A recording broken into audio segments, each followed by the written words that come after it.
What I feel is the reaction of the floor to the gravitational force on me. What I feel is it's pushing against my feet. That's what you feel.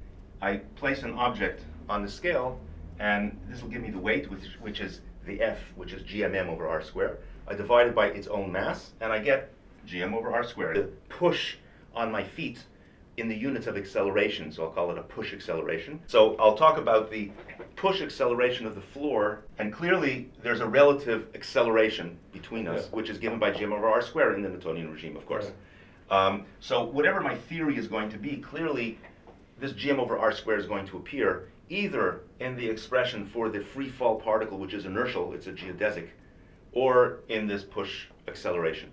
So in other words, this gm over r squared measures two things. It measures the push on my feet in the units of acceleration, so I'll call it a push acceleration. And if I drop the object right over here in free fall, right at that point, I would measure exactly the same amount, gm over r squared, but there would be the acceleration down. So I have a free fall acceleration and a push acceleration, and they're obviously equal.